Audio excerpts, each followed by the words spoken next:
Time पे हम लोग म्यूटेशन के बारे में डिस्कस कर रहे थे और म्यूटेशन ऑलमोस्ट कंप्लीट भी हो गया था। कुछ चीज़ें हैं यहाँ पे और आपको बताने हैं, उसके बाद फिर हम म्यूटेशन से स्टार्ट करेंगे।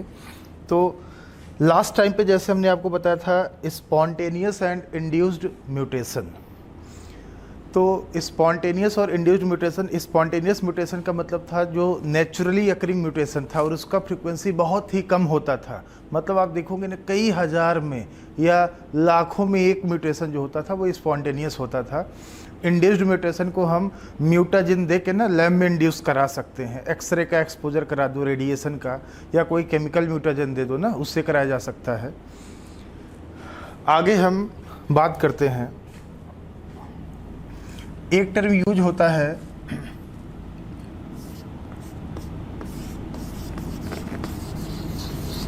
Forward and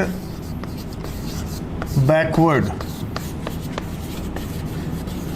mutation. Forward and backward mutation. तो आप यहाँ पे देखेंगे बेटा, जैसे आप देखें ये डीएनए है, ये नॉर्मल जीन है, नॉर्मल जीन है, ठीक है। तो आप इसमें देखेंगे इसमें कोई म्यूटेशन हुआ, इस म्यूटेशन को नाम दिया गया फॉरवर्ड म्यूटेशन, जिसकी वजह से ये जो डीएनए था, जो नॉर्मल डीएनए या जीन था, ये म्यूटेटेड हो गया, म्यूटेटेड जीन हो गया। म्यूटेटेड जीन या हम बोल दें नॉन फंक्शनल। ये ना जो नॉर्मल जीन था वो नॉन फंक्शनल हो गया क्योंकि इसमें म्यूटेशन हो गया, इसमें कोई ना कोई बदलाव आ गया, कोई ना कोई चेंज आ गया, इसलिए नॉन फंक्शनल हो गया। तो इस म्यूटेशन को हम बोलते हैं ना, नॉर्मल म्यूटेटेड हो गया, नॉन फंक्शनल हो गया, इसको हम बोलते हैं फॉरवर्ड म्यूटेशन। अब एक चीज़ आप ये बताना, ये जो म्यूटेटेड या नॉन फंक्शनल जीन है, इसमें क्या हो जाए कि ये फिर से नॉर्मल हो जाए। ध्यान देना, इसमें क्या हो जाए कि ये फिर से नॉर्मल हो जाए। तो इस केस में बेटा, अगर इसमें दोबारा से, ये जो म्यूटेटेड वाला जीन है ना, इसमें दोबारा से जिस जीन में म्यूटेशन हुआ था उसी जीन में म्यूटेशन हो गया, तो इसका जो ओरिजिनल जीनोटाइप था वो फिर से रीस्टोर हो गया, फिर से मिल गया। तो उस म्यूटेशन को हम बोलेंगे बैकवर्ड म्यूटेशन। तो याद रखना, जो म्यूटेटेड या डिफेक्टेड या नॉन फंक्शनल जीन है, नॉन फंक्शनल जीन में अगर दोबारा से कोई म्यूटेशन हो जाए जो नॉर्मल जीनोटाइप को रीस्टोर कर दे, उसको हम बोलते हैं बैकवर्ड म्यूटेशन। तो याद रखना, जो बैकवर्ड म्यूटेशन होता है, backward mutation restores original genotype. Original genotype, जो बैकवर्ड म्यूटेशन होता है ना, वो ओरिजिनल जीनोटाइप को क्या करता है, रिस्टोर करता है, फिर से नॉर्मल कंडीशंस ला देता है। ये हमने आपके सामने दिखाया है।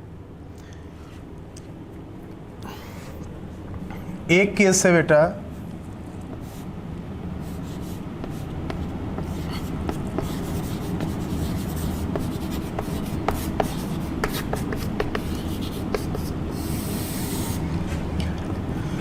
मिससेंस म्यूटेशन। मिससेंस म्यूटेशन, तो मिससेंस म्यूटेशन का मतलब ये होता है, जैसे आप देखें, आप आगे मॉलिक्यूलर बायोलॉजी वाला जो चैप्टर पढ़ेंगे ना, मॉलिक्यूलर बेसिस ऑफ इनहेरिटेंस, उसमें पढ़ेंगे आप जेनेटिक कोड। ध्यान देना, वहाँ पे पढ़ेंगे आप जेनेटिक कोड पढ़ेंगे, कोडॉन पढ़ेंगे। तो कोडॉन ट्रिपलेट होता है, 3 बेसिस होते हैं जो एक कोडॉन बनाते हैं mRNA में, मैसेंजर RNA में। तो 3 कोडॉन मतलब 3 बेसिस, 3 न्यूक्लियोटाइड्स मिलके एक कोडॉन बनाते हैं। तो आप देखेंगे मिससेंस म्यूटेशन का मतलब ये होता है कि कोई कोडॉन है, कोडॉन ट्रिपलेट होता है, 3 न्यूक्लियोटाइड्स होते हैं, 3 बेसिस होते हैं। तो कोई कोडॉन है, उसमें किसी एक न्यूक्लियोटाइड में, बेस में चेंज आ गया, बदलाव आ गया, और बदलाव आने के बाद जो दूसरा बेस उसके स्थान पे आया ना, तो उसका मीनिंग ही बदल गया। मतलब the mutated nucleotide of codon codes for different amino acids, जैसे आपने नाम सुना होगा सिकल सेल एनीमिया का। तो मिससेंस म्यूटेशन क्या है?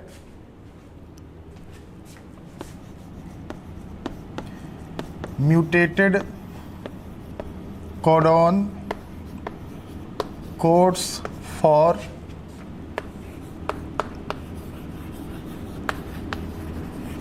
Different amino acids, different amino acid.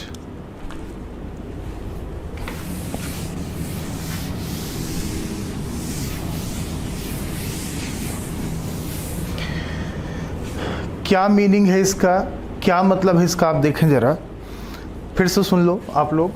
मिससेंस mutation, जो ट्रिपलेट कोडॉन है, कोडॉन में 3 बेसेस होते हैं, न्यूक्लियोटाइड्स होते हैं, तो उसमें किसी एक बेस में म्यूटेशन हो गया, चेंज हो गया। तो चेंज होके जो चेंज होने के बाद जो कोडॉन बना है, पहले वो किसी और अमीनो एसिड को कोड करता था, अब वो किसी और अमीनो एसिड को कोड करेगा। इसको बोलते हैं मिससेंस म्यूटेशन। तो वही हमने लिखा है, mutated codon codes for different amino acids. तो इसका एक बड़ा अच्छा एग्जाम्पल है sickle cell anaemia. Sickle cell anaemia, तो हम आपको ना इसका केस डिटेल में आगे हम बात करेंगे ही करेंगे। जैसे आप देखेंगे ये मैसेंजर आरएनए है, ठीक है। मैसेंजर आरएनए में ये GAG था कोडॉन, GAG कोडॉन कोड करता है ग्लूटामिक एसिड को, ठीक है। तो इसको mRNA था, इसका ट्रांसलेशन होना था, ट्रांसलेशन होने के बाद इसको बनाना था प्रोटीन या पॉलीपेप्टाइड चेन बनाना था, ठीक है। पॉलीपेप्टाइड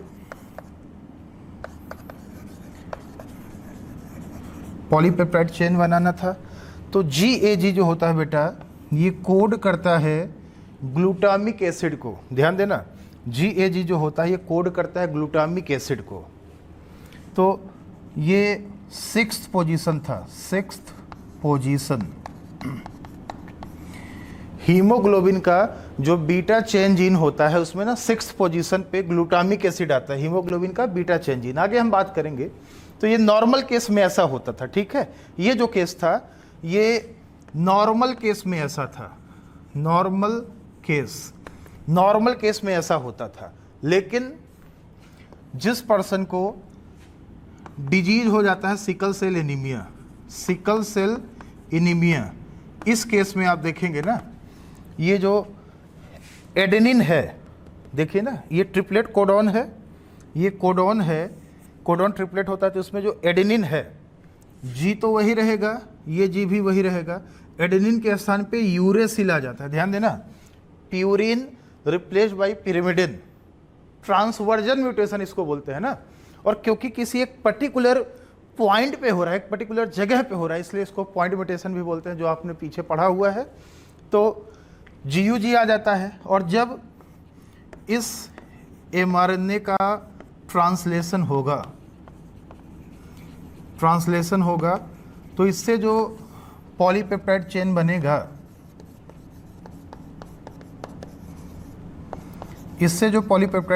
बेटा, तो इसमें जो 6th पोजीशन होता है ना, इस पे आ जाता है वैलिन। एक न्यूट्रल अमीनो एसिड आ जाता है, वो एसिडिक था, उसके स्थान पे न्यूट्रल आ जाता है वैलिन। हम आगे बात करेंगे डिटेल में ना ये।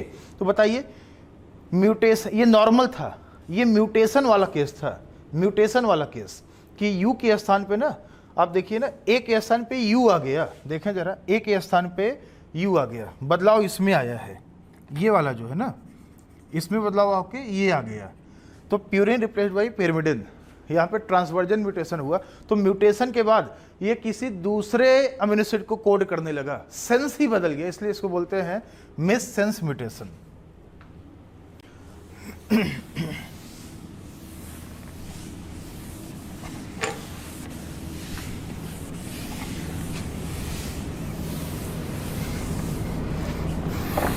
एक टर्म यूज होता है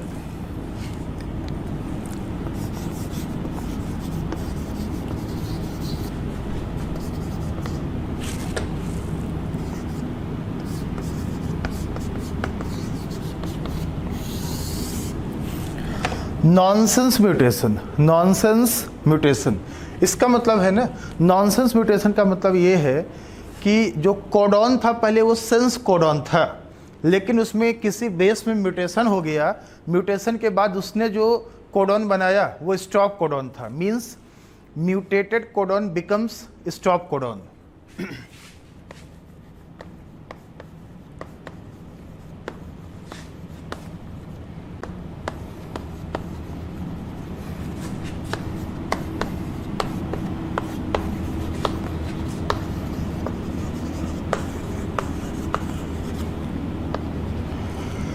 mutated codon becomes stop codon, इसको बोलते हैं नॉनसेंस म्यूटेशन।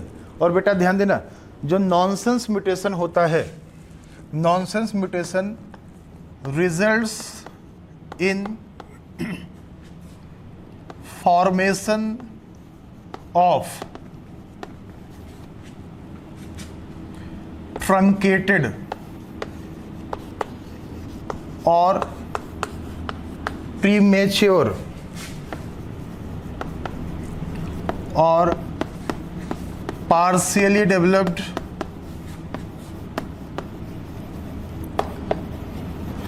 पॉलीपेप्टाइड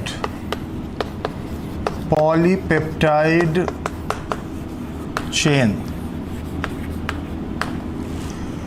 तो अगर कभी नॉनसेंस म्यूटेशन होता है ना, तो नॉनसेंस म्यूटेशन से जब ट्रांसलेशन हो रहा होता है, प्रोटीन का सिंथेसिस हो रहा होता है, और अगर उस टाइम पे नॉनसेंस म्यूटेशन हो जाए तो उससे जो प्रोटीन या पॉलीपेप्टाइड चेन बनता है ना, वो ट्रंकेटेड रह जाता है, मतलब छोटा रह जाता है। जहाँ पे स्टॉप कोडॉन आता है वहीं पे ट्रांसलेशन स्टॉप हो जाता है। आगे उसके बाद कितने सेंस कोडॉन रहे होंगे, मीनिंगफुल कोडॉन रहे होंगे ना, उसका कोई मतलब नहीं है, ट्रांसलेशन तो पहले ही खत्म हो जाएगा ना। तो partially developed polypeptide chain produce होता है नॉनसेंस म्यूटेशन से। जैसे आप देखें, मान लीजिए ये mRNA था, mRNA में UGG था। UGG जो होता है ना, एक कोडॉन है जो ट्रिप्टोफैन को कोड करता है। ट्रिप्टोफैन एक अमीनो एसिड है, एरोमेटिक अमीनो एसिड है, तो UGG ट्रिप्टोफैन को कोड करता है। इसका जब ट्रांसलेशन होगा तो ट्रांसलेशन से जो पॉलीपेप्टाइड चेन बनेगा ना, इसमें ट्रिप्टोफैन आएगा, ट्रिप्टोफैन अमीनो एसिड आएगा, ट्रिप्टोफैन एक अमीनो एसिड है, वो आएगा ना। लेकिन अगर आप देखें, अगर इसी में नॉनसेंस म्यूटेशन हम दिखा दें, इसी में हमने क्या किया, इसी आरएनए में हमने दिखा दिया नॉनसेंस म्यूटेशन, तो आप देखें जरा, mutated codon codes for stop codon. तो आप देखिए UG, ये हमने नॉर्मल लिखा, UG नॉर्मल लिखा। अब ये जो G है, G के स्थान पे रिप्लेस करके A आ गया, ध्यान देना, UGA हो गया, ध्यान देना, G के स्थान पे A आ गया। G क्या था, प्यूरिन था, A भी क्या है, प्यूरिन है, एक प्यूरिन रिप्लेस्ड बाय दूसरा purine, purine replaced by purine, transition हो गया। यहाँ पे ट्रांजिशन म्यूटेशन हमने दिखा दिया। अब बताइए, ये स्टॉप कोडॉन हो गया, और स्टॉप कोडॉन जो होता है not code for any amino acid, ये किसी भी अमीनो एसिड को कोड नहीं करता है, यहीं पे ट्रांसलेशन आके रुक जाएगा, स्टॉप हो जाएगा। तो इसे हम बोलते हैं nonsense mutation, mutated codon becomes stop codon, इसको हम बोलते हैं nonsense mutation, not code for any amino acid. यहीं पे ना जो ट्रांसलेशन होगा, ट्रांसलेशन स्टॉप्स, रुक जाता है, ट्रांसलेशन जो होता है ना, यहीं पे आके बिल्कुल रुक जाता है, स्टॉप हो जाता है, इसलिए बोलते हैं इसको स्टॉप कोडॉन। स्टॉप, इसलिए इसको बोलते हैं नॉनसेंस म्यूटेशन, और इस कोडॉन को बोलते हैं स्टॉप कोडॉन।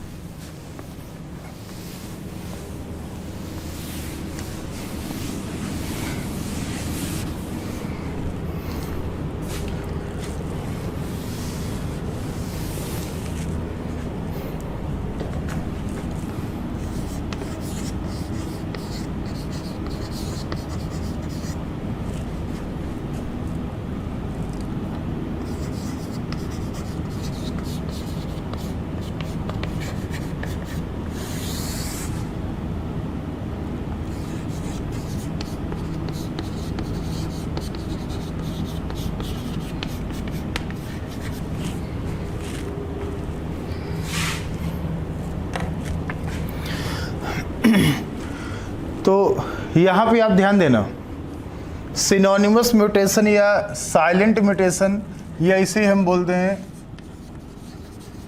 Sense mutation. तो सिनोनिमस या साइलेंट म्यूटेशन मतलब म्यूटेशन के बाद भी कोई प्रभाव आया ही नहीं, इफेक्ट आया ही नहीं, कोई ना प्रभाव आया ही नहीं कोई, तो इसको हम बोलते हैं साइलेंट म्यूटेशन। तो ये तब होगा जब म्यूटेटेड कोडॉन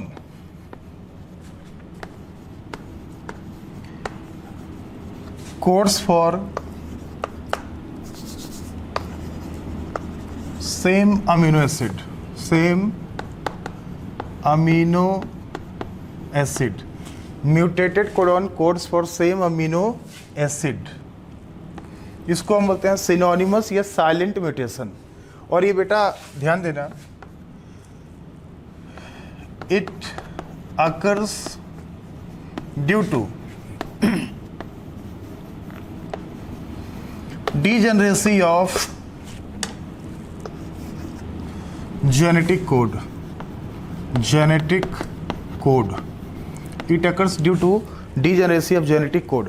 मतलब सिनोनिमस या साइलेंट म्यूटेशन या सेंस म्यूटेशन का मतलब ये है कि म्यूटेशन होने के बाद भी उसका कोई प्रभाव आया ही नहीं, वो साइलेंट रह गया। क्यों?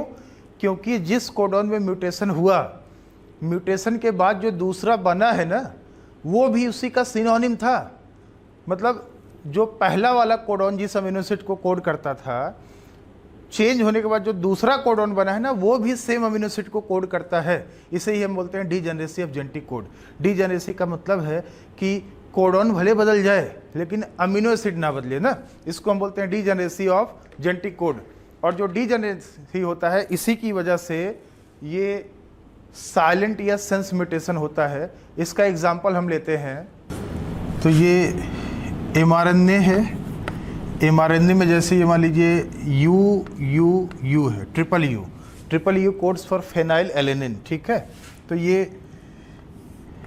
ट्रांसलेशन हुआ, ट्रांसलेशन से यहाँ पे ये प्रोटीन या पॉलीपेप्टाइड चेन बना, प्रोटीन या पॉलीपेप्टाइड चेन यहाँ पे बना है। और triple U codes for phenyl alanine, एक अमीनो एसिड को कोड करता है फेनाइल एलेनिन को। अब बेटा आप ये ध्यान देना, इसी mRNA में सिनोनिमस या साइलेंट म्यूटेशन हमने दिखा दिया, इसी में हमने दिखा दिया साइलेंट म्यूटेशन। तो आप देखें जरा, यू ये दोनों तो बिल्कुल एज इट इज है। जो तीसरा वाला यू है ना, इसके स्थान पे मान लीजिए हमने यहाँ पे दिखा दिया सी, ये mRNA था। तो जो यू था, यू एक पैरामिडिन है, इसके स्थान पे दूसरा पैरामिडिन आ गया, साइटोसिन आ गया। तो पैरामिडिन रिप्लेस्ड बाई पैरामिडिन, तो ये ट्रांजिशन म्यूटेशन यहाँ भी हो गया। तो आप बताइए, ऐसा होने के बाद जब ट्रांसलेशन होगा, तो ट्रांसलेशन से ये जो पॉलीपेप्टाइड चेन बना है यहाँ पे, it is also code for phenyl alanine. तो ये बताइए, म्यूटेशन के बाद भी, चेंज होने के बाद भी ये फेनाइल एलेनिन को कोड कर रहा है और पहले भी कोड कर रहा था। तो mutated codon codes for same amino acid, this is called silent mutation या सेंस म्यूटेशन। इससे ना फायदा यही है, डीजेनरेसी का फ़ायदा यही है, डीजेनरेसी ऑफ जेनेटिक कोड का फ़ायदा यही है कि ये साइलेंट म्यूटेशन इसी की वजह से एग्जिस्ट किया है कि म्यूटेशन होने के बाद भी ज़रूरी नहीं कि उसका प्रभाव आएगा ही आएगा, ऐसा कोई ज़रूरी है ही नहीं। ये डीजेनरेसी का फ़ायदा है। बाकी हम और भी आगे बात करेंगे।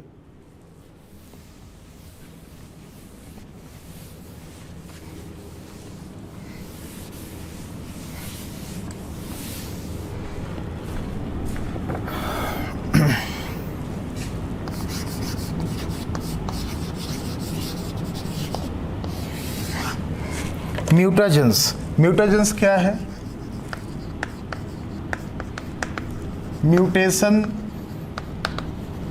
कॉजिंग एजेंट्स, ऐसे एजेंट्स या फैक्टर्स जो म्यूटेशन कॉज कराते हैं ना, उनको हम बोलते हैं mutagens, mutation causing agents. Called mutagens. और जो म्यूटाजेंस होते हैं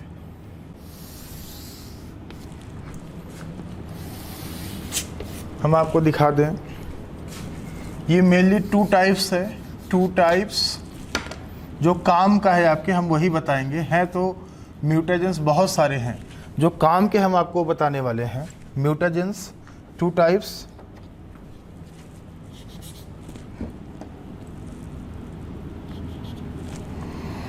एक तो है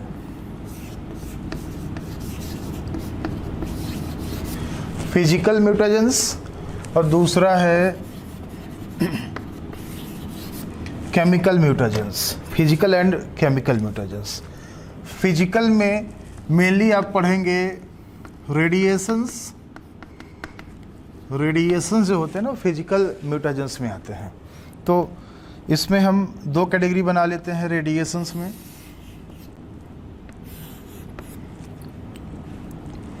टू कैटेगरीज, एक है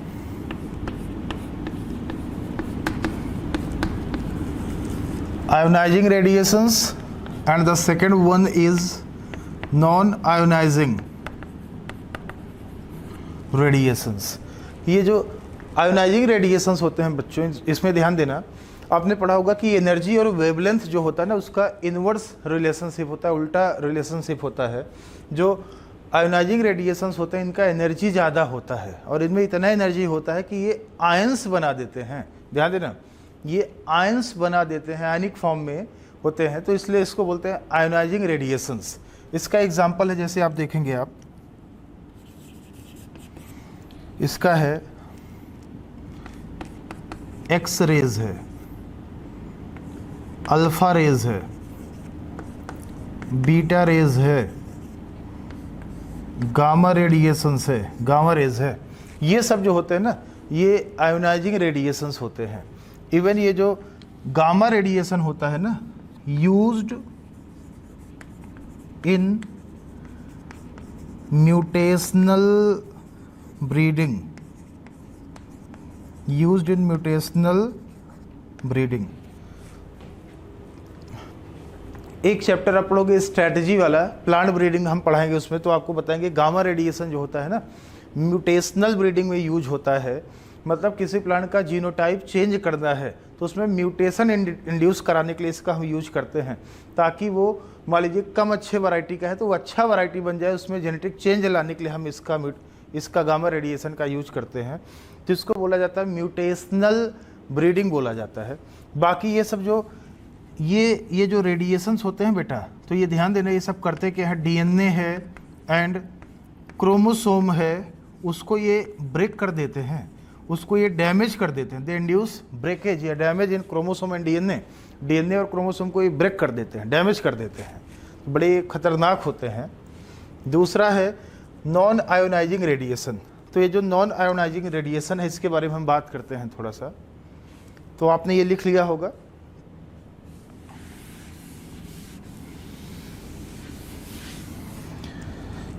तो इसमें आता है बेटा, एग्जाम्पल है अल्ट्रावायलेट रेडिएशंस। ध्यान देना आप लोग, यूवी रेज ही अल्ट्रावायलेट रेडिएशंस। तो ये नॉन आयोनाइजिंग है, उनकी तुलना में ना इसका एनर्जी कम है, तो ये आयंस नहीं बना सकता, आयनिक फॉर्म में नहीं रहेगा। तो आप देखेंगे यूवी रेडिएशन जो होता है ना, इसका रेंज आप देखेंगे 100 से 400 नैनोमीटर इतना वेवलेंथ होता है। और ये 3 टाइप का है,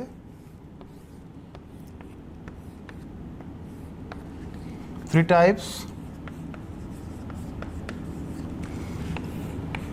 यूवी ए, यूवी बी और यूवी सी। और ये भी याद रखना आप लोग कि एनर्जी और वेवलेंथ, इसका जो रिलेशनशिप है ना वो इन्वर्स होता है, उल्टा होता है। तो आप देखें ज़रा, यूवी ए जो होता है ना इसका वेवलेंथ ज़्यादा है, इसका आप देखेंगे 320 से 400 नैनोमीटर के आसपास में है। सेकंड वाले का 280 से 320 नैनोमीटर। इतने के आसपास इसका वेवलेंथ है। और जो सी वाला है ये 100 से 280 नैनोमीटर इतने वेवलेंथ के आसपास में है। तो बेटा ध्यान दो, एनर्जी इसका वेवलेंथ ज़्यादा है तो एनर्जी कम होगा, इससे ज़्यादा एनर्जी इसमें होगा, और इससे भी ज़्यादा एनर्जी सबसे ज़्यादा इसमें वाला होगा। तो एनर्जी जितना ज़्यादा होगा ना, वो उतना ही ज़्यादा सेल्स को, बॉडी को डैमेज कॉज कराएगा, तो उसका पेनिट्रेंस, उसका डैमेजिंग पावर उतना ही ज़्यादा होगा। तो ये जो UVA जो होता है ना, वो ये उतना हार्मफुल नहीं होता है। ध्यान देना, UVA जो होता है ना, उतना ज़्यादा हार्मफुल नहीं होता है। B जो होता है A से ज़्यादा हार्मफुल है, और C यहाँ पे सब ज़्यादा डैमेजिंग होगा, सब ज़्यादा हार्मफुल होगा। ये उतना ज़्यादा देखेंगे ना, बिल्कुल बहुत ही कम, लेस हार्मफुल, ये बहुत ही कम हार्मफुल होगा। ध्यान देना, बहुत ही कम हार्म करेगा, नुकसान ज़्यादा आपको नहीं करेगा। बी वाला जो होता है ये मॉडरेट होता है, मॉडरेट हार्मफुल है, और ये सबसे ज़्यादा है, ये सब ज़्यादा डैमेज कॉज कराएगा। ये लीथल होता है, ये ना लीथल होता है। तो UVA जो होता है ये पास कर जाता है, pass through ozone layer, ozone layer को ये पास कर जाता है, और ये ना completely absorbed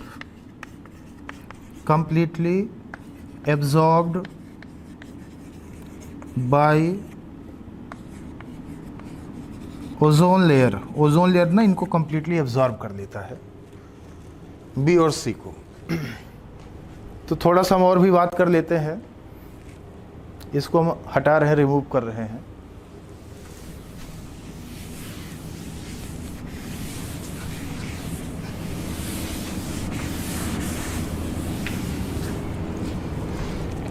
तो आप देखें जरा, ये ना स्ट्रेटोस्फीयर है, स्ट्रेटोस्फीयर है, और नीचे जहाँ पे हम लोग रहते हैं ना, ये ट्रोपोस्फीयर है, ट्रोपोस्फीयर।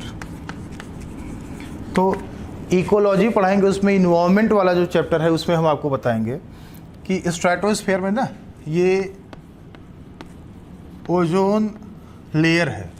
तो ओजोन लेयर क्या करता है ना, एक प्रोटेक्टिव अम्ब्रेला होता है, जिसके थ्रू आप देखेंगे UVA जो होता है ना, ये पास कर जाता है, निकल जाता है इसके थ्रू, लेकिन UVB हो गया, UVC हो गया, ये पास नहीं कर पाता है। UVB, UVC ये पास नहीं कर पाता है, उसको रोक लेता है ना।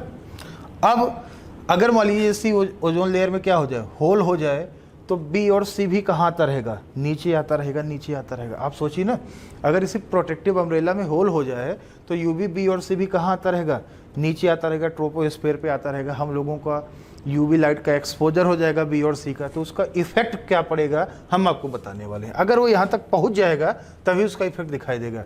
तो क्या इफेक्ट पड़ेगा हम आपको बताने वाले हैं यूवी बी एंड सी का।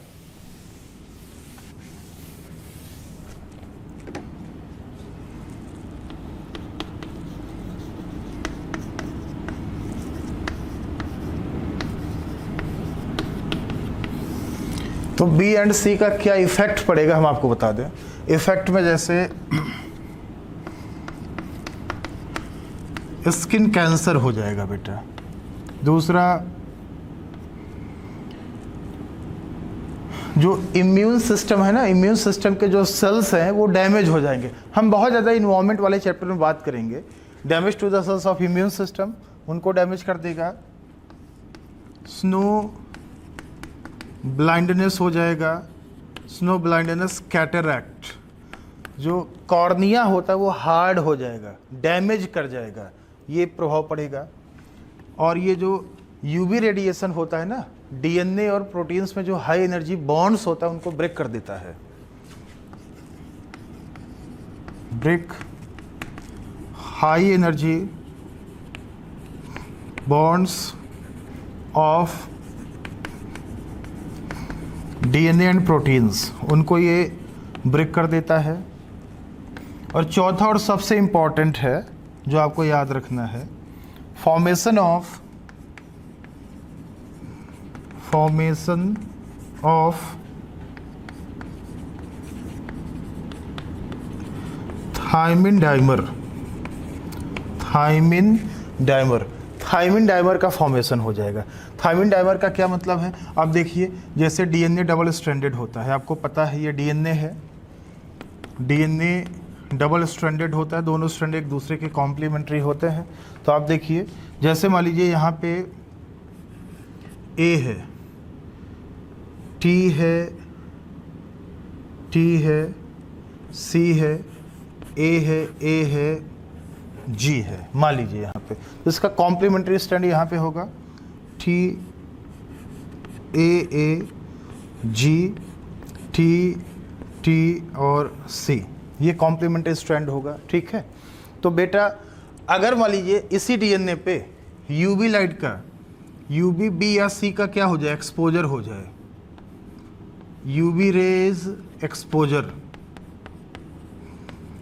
यूवी बी और सी का एक्सपोजर हो जाए अगर इसी डीएनए के ऊपर, तो होता क्या है ना, एक ही स्ट्रैंड, ध्यान देना, एक स्ट्रैंड के दो डीएनए, एक स्ट्रैंड के दो थायमिन, एक ही स्ट्रैंड के दो बगल बगल वाले जो थायमिन हैं, इनके बीच में ये एक दूसरे से जुड़ जाते हैं। ध्यान देना, ये एक दूसरे से ये जुड़ जाते हैं, इनके बीच में एक रिंग लाइक स्ट्रक्चर बन जाता है। ये रिंग लाइक स्ट्रक्चर है साइक्लोब्यूटेन रिंग। साइक्लोब्यूटेन रिंग के थ्रू ये दोनों थायमिन एक दूसरे से ना, दोनों थायमिन एडजेसेंट थायमिन एक दूसरे से जुड़ गए, तो ये बन गया थायमिन डाइमर। थायमिन डाइमर का फॉर्मेशन हो गया। ये एक टाइप का ना डीएनए में डैमेज है, डिफेक्ट है, डीएनए डैमेज, जिससे डीएनए रेप्लिकेशन वगैरह, डीएनए का कॉपी होना नहीं, यहीं पे स्टॉप हो जाता है, प्रॉब्लम हो जाता है ना, तो ये होता है। बाकी इनके बीच में हम ये बॉन्डिंग दिखा सकते हैं, हाइड्रोजन बॉन्डिंग। ये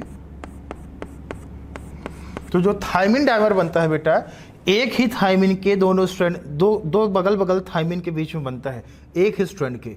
ये नहीं है कि एक थायमिन यहाँ का हो, एक थायमिन यहाँ का हो, इनके बीच में बन जाएगा डाइमर ना। Thymine dimer formation is intra strand phenomena है, एक ही स्ट्रैंड के दोनों थायमिन के बीच में बनता है। ये एक तरीके का डीएनए का डिफेक्ट है, डीएनए में डैमेज है। आगे हम बात करते हैं केमिकल म्यूटेजेंस के बारे में, तो इसको हम हटा रहे हैं, रिमूव कर रहे हैं।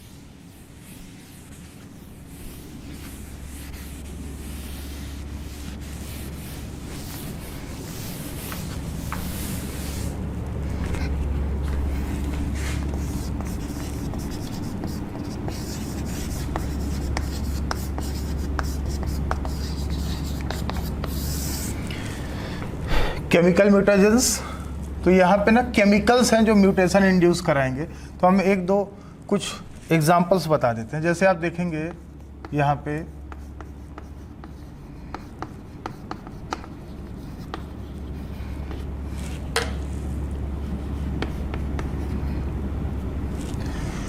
इंटरकैलेटिंग एजेंट्स, दूसरा हम यहाँ पे बता देते हैं आपको बेस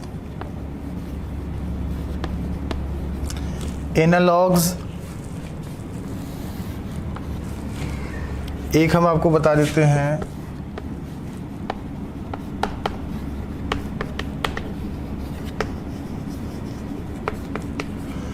डीअमाइनेटिंग एजेंट्स। इसके अलावा और भी ना एल्काइलेटिंग एजेंट्स भी हैं, बहुत सारे केमिकल्स हैं, बहुत सारे केमिकल्स आपको मिल जाएंगे जो म्यूटेशन कॉज कराते हैं।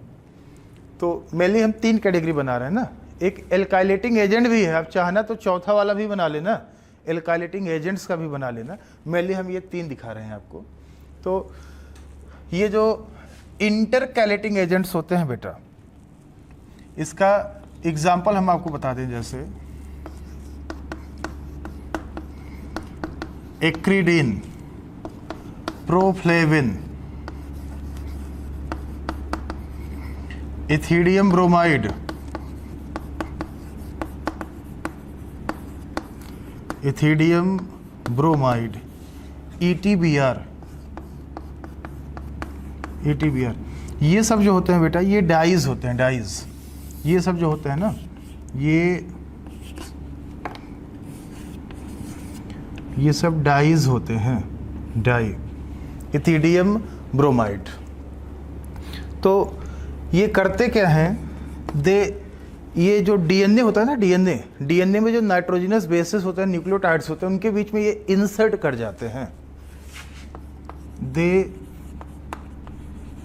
इंसर्ट, एंट्री कर जाते हैं, ये हम बोल दें इंटरकैलेट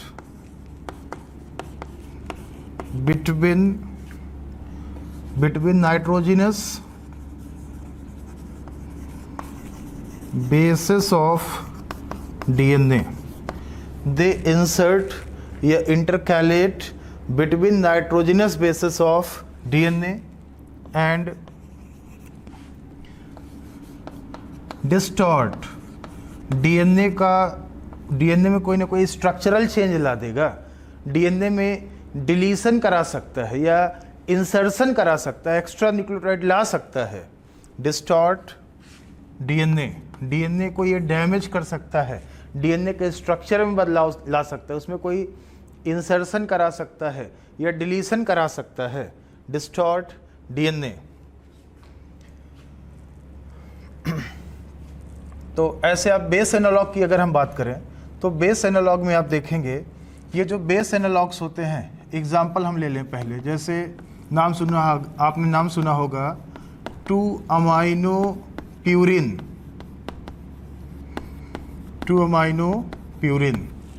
and five bromo uracil and two amino purine. ये एग्जाम्पल है बेस एनालॉग्स के। तो बेटा होता क्या है ना, ये जो बेस एनालॉग्स होते हैं, ये जो डीएनए में नाइट्रोजनस बेसिस होता है, ये उससे क्या करते हैं, स्ट्रक्चरली फंक्शनली रिजेम्बलेंस ले लेते हैं, सिमिलरिटी लेने लगते हैं। दे स्ट्रक्चरली या functionally, they structurally and functionally resemble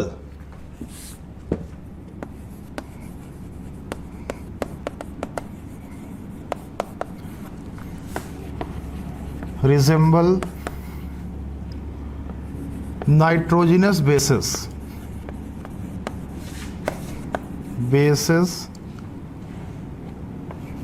in DNA में जो नाइट्रोजनस बेसिस होते हैं ना, उससे स्ट्रक्चरल रिजेम्बलेंस लेने लगते हैं, ये जो बेस एनालॉग्स हैं। और ध्यान देना बच्चों, ये जो बेस एनालॉग्स होते हैं, दे फाउंड इन 2 फॉर्म्स। ये 2 फॉर्म में एग्जिस्ट करते हैं, 2 फॉर्म में मिलते हैं, कीटो फॉर्म और इनॉल फॉर्म। ध्यान देना, ये 2 फॉर्म में एग्जिस्ट करते हैं, जो बेस एनालॉग्स होते हैं ना, 2 फॉर्म में एग्जिस्ट करते हैं, कीटो फॉर्म और इनॉल फॉर्म। ये आपने टॉटोमेरिज्म पढ़ा होगा केमिस्ट्री में, तो हम थोड़ा सा इसके बारे में डिस्कस कर लेते हैं, बता देते हैं आपको।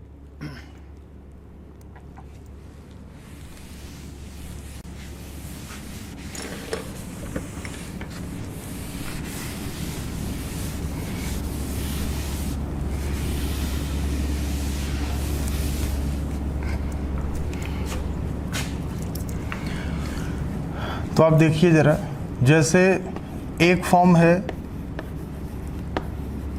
कीटो फॉर्म और एक है इनॉल फॉर्म।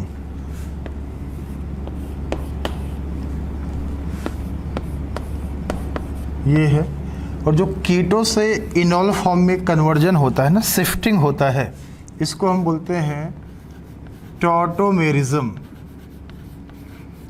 टॉटोमेरिज्म या टॉटोमेरिक शिफ्ट आपने पढ़ा होगा।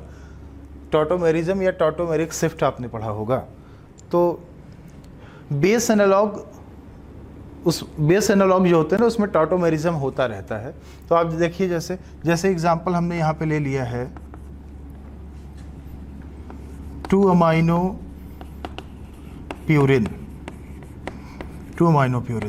तो ध्यान देना बेटा, 2-अमाइनो प्यूरिन। एडेनिन आपने पढ़ा है, एडेनिन क्या होता है, 6-अमाइनो प्यूरिन। ये है 2-अमाइनो प्यूरिन। तो ये कीटो फॉर्म में, ध्यान देना, 2 अमाइनो प्यूरिन जो होता है ये कीटो फॉर्म में एडेनिन के एनालॉग होता है। तो आप देखेंगे ये एडेनिन एनालॉग है कीटो फॉर्म में ना, ये एडेनिन के एनालॉग है कीटो फॉर्म में। कीटो फॉर्म नॉर्मल फॉर्म होता है, और ये जो इनॉल फॉर्म होता है ये आप देखेंगे ये बहुत ही रेयर टाइप का फॉर्म होता है, आप इसमें देखेंगे। तो कीटो फॉर्म में ना ये 2 अमाइनो प्यूरिन एडेनिन के एनालॉग होगा, और आपको पता है एडेनिन 2 बॉन्ड किससे लेता है, हाइड्रोजन बॉन्ड थाइमिन से लेता है। तो ये 2 बॉन्ड लेगा थाइमिन के साथ में। 2 अमाइनो प्यूरिन कीटो फॉर्म में बिल्कुल आप इसको एडेनिन समझ लो, और 2 अमाइनो प्यूरिन 2 बॉन्ड लेगा हाइड्रोजन बॉन्ड थाइमिन से। लेकिन अगर इसी में टॉटोमेरिज्म हो जाए, जब इसी में टॉटोमेरिक शिफ्ट हो जाता है, टॉटोमेरिज्म हो जाता है, जब ये इनॉल फॉर्म में OH वाले फॉर्म में आ जाता है, तो आप देखेंगे ये जो 2 अमाइनो प्यूरिन है ये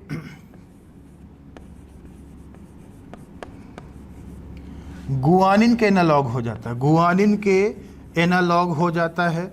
और आपको पता है गुआनिन 3 बॉन्ड किससे लेता है, साइटोसिन किससे लेता है। अब बताइए म्यूटेशन हुआ कि नहीं हुआ? जब कीटो फॉर्म में था तो ऐसा बेस पैटर्न था, और जब इनॉल फॉर्म में आ गया तो बेस पैटर्न बदल गया। तो बताइए बेटा, जहाँ पे डीएनए में, आप सोचिए डीएनए में जहाँ पे एडेनिन आना था, टॉटोमेरिक शिफ्ट होने के बाद वहाँ पे अब क्या गया, गुआनिन आ गया। और जहाँ थाइमिन आना था वहाँ पे क्या गया, साइटोसिन आ गया। तो बताइए एडेनिन के स्थान पे गुआनिन आ गया, थाइमिन के स्थान पे साइटोसिन आ गया। तो इसको हम क्या बोलते हैं पता है? इसको हम बोलते हैं AGTC ट्रांजिशन। ट्रांजिशन ध्यान देना, इसको हम बोलते हैं AGTC ट्रांजिशन। मतलब जहां पे A आना था वहां पे G आ गया, जहां पे T आना था वहां पे C आ गया। तो बताइए A के स्थान पे G आ गया, T के स्थान पे C आ गया। तो इसको हम बोलेंगे प्यूरिन। देखिए जरा, adenine replaced by guanine, thymine replaced by cytosine. तो प्यूरिन रिप्लेस्ड बाई प्यूरिन और थाइमिन रिप्लेस्ड बाई साइटोसिन। तो प्यूरिन रिप्लेस्ड बाई प्यूरिन और पिरिमिडिन रिप्लेस्ड बाई पिरिमिडिन। तो इसको हम क्या बोलते हैं? ट्रांजिशन बोलते हैं, ट्रांजिशन। इसको आप ऐसे भी लिख सकते हो, इसको आप ऐसे भी लिख सकते हो ATGC ट्रांजिशन। आपको समझ में आना चाहिए कि A के स्थान पे क्या आ गया, G आ गया, T के स्थान पे क्या आ गया, C आ गया। तो purine replaced by purine, pyrimidine replaced by pyrimidine. तो इसको हम बोलते हैं ATGC ट्रांजिशन। तो देखिए म्यूटेशन हुआ कि नहीं हुआ, ट्रांजिशन म्यूटेशन हो गया। ऐसे ही हम दूसरे वाले एनालॉग की बात कर लेते हैं।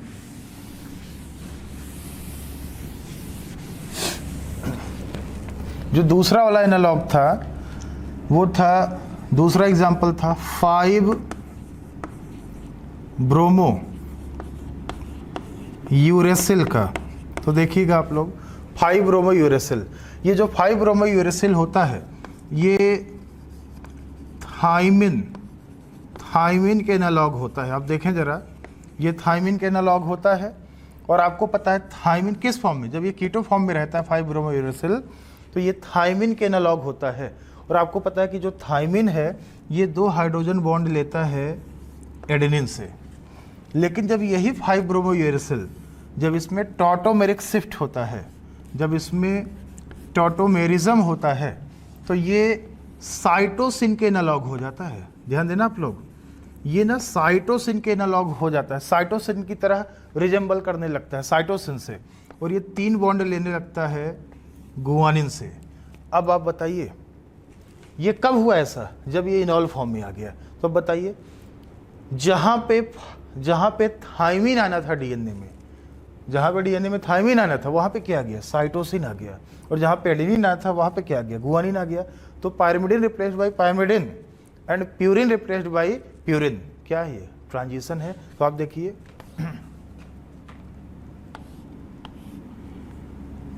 TACG transition. तो ATGC ट्रांजिशन हो गया, या फिर हम बोलते हैं TACG ट्रांजिशन। इसको हम कैसे भी आप लिख दो, जहाँ पे T था वहाँ पे C आ गया, और जहाँ पे ए था वहाँ पे जी आ गया। तो बताइए pyrimidine replaced by pyrimidine, purine replaced by purine, transition है ये।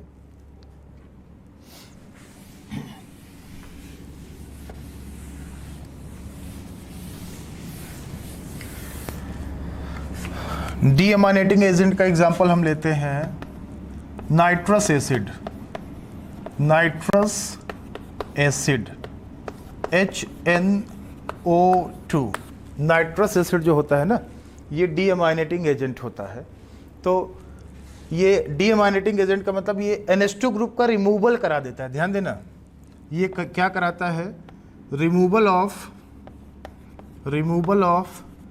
NH2 ग्रुप, ये डीएमाइनेशन कराता है। तो आप देखें ज़रा, तो क्या इसका इफेक्ट होगा हम आपको दिखा रहे हैं। जैसे आप देखें, एग्जाम्पल आप देखें,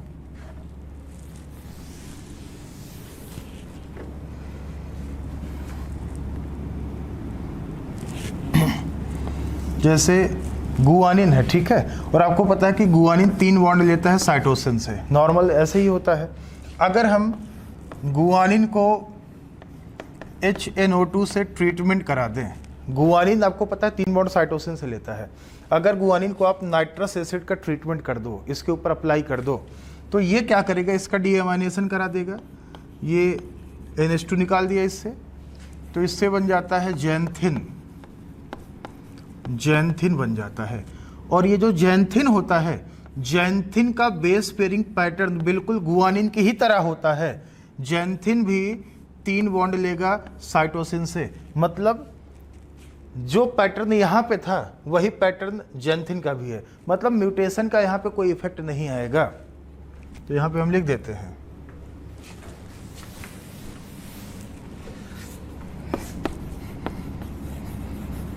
नो इफेक्ट। क्यों? क्योंकि base pairing pattern of xanthine similar to guanine, guanine के सिमिलर है ना, तो पहले भी वो साइटोसिन से पेयरिंग करता था और जैंथिन बनने के बाद भी वो साइटोसिन से 3 बॉन्ड लेगा, पेयरिंग करेगा, तो कोई इफेक्ट आएगा नहीं, कोई प्रभाव आएगा ही नहीं। एक केस तो हमने ये बताया। ऐसे ही आप देखें जरा,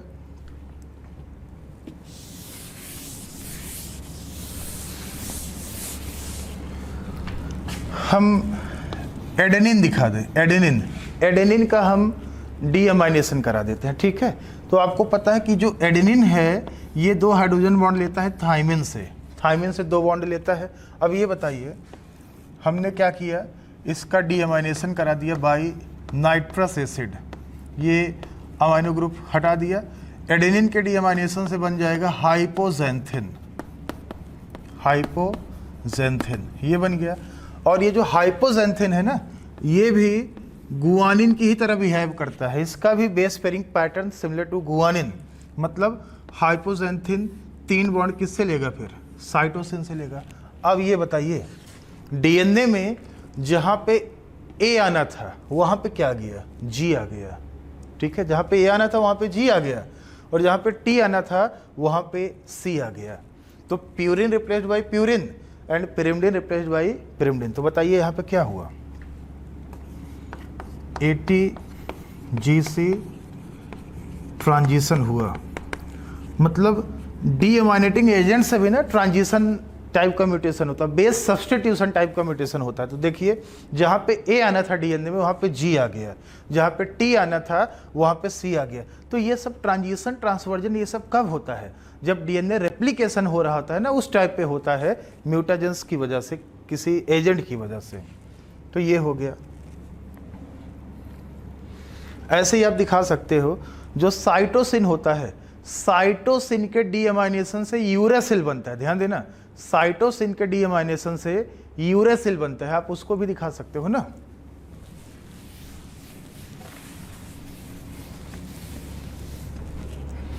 ऐसे ही हमने बताया था कि एक कैटेगरी आप दिखा सकते हो एल्काइलेटिंग एजेंट का,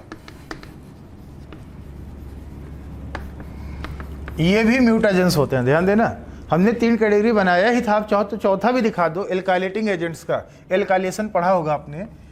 एग्जाम्पल हम बता दें, EMS है और MMS है, एथाइल मीथेन सल्फोनेट, और ये है मेथाइल मीथेन सल्फोनेट। ये सब एल्काइलेटिंग एजेंट्स होते हैं जो म्यूटाजेनिक इफेक्ट है, इनका म्यूटेशन कॉज कराते हैं।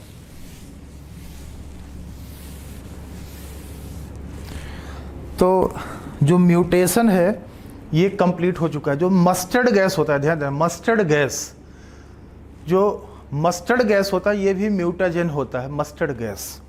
तो अगला जो टॉपिक है हम आते हैं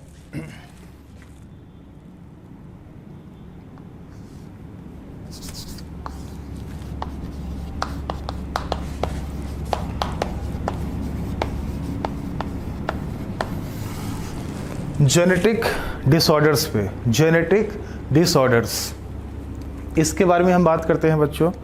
तो इसमें हम बनाएंगे 2 कैटेगरीज, 2 कैटेगरीज। एक है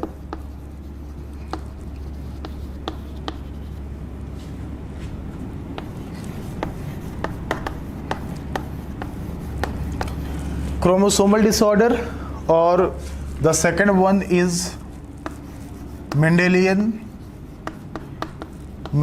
डिसऑर्डर। 2 कैटेगरीज। जेनेटिक डिसऑर्डर में हमने 2 कैटेगरी दिखाया है, chromosomal disorder and Mendelian disorder. ये जो क्रोमोसोमल डिसऑर्डर है ये हम पिछले क्लास में ही बात कर लिए थे।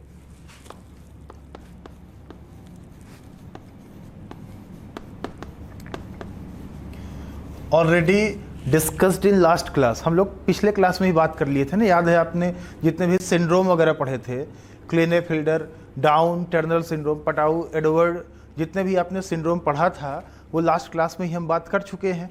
तो इसके बारे में हमको बात नहीं करना है। जो नॉन डिजंक्शन की वजह से हुआ था वो लास्ट क्लास में हम बता चुके हैं आपको। तो यहाँ पे हम मेंडेलियन डिसऑर्डर्स के बारे में बात करेंगे। मेंडेलियन डिसऑर्डर्स, तो ये जो मेंडेलियन डिसऑर्डर है,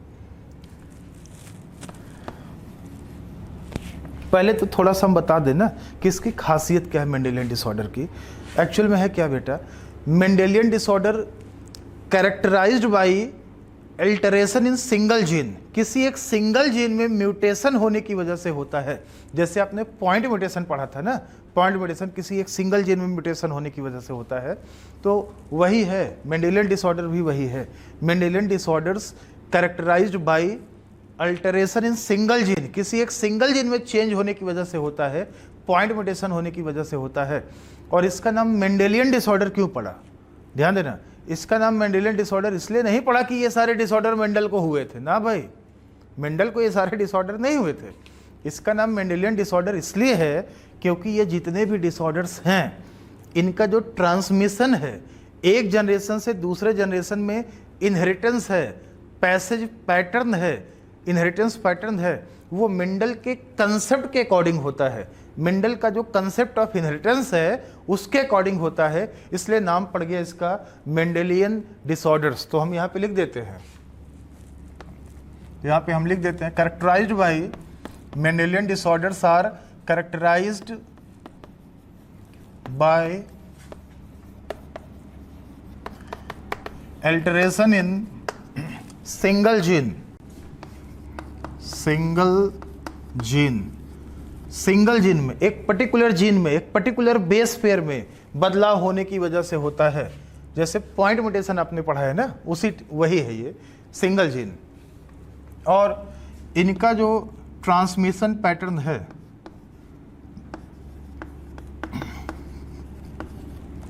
इनहेरिटेंस, इनका जो ट्रांसमिशन है या इनहेरिटेंस है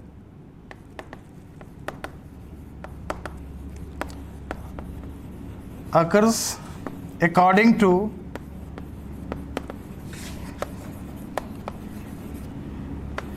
Mendel's concepts of inheritance।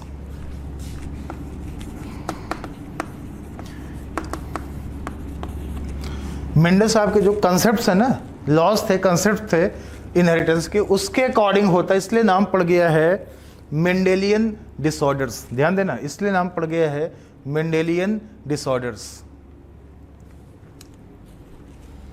तो हम थोड़ा सा डिटेल में बात करेंगे इसके बारे में, एक हम फ्लो चार्ट बना के दिखाएंगे आपको ना, तो इसके बारे में हम बात करते हैं।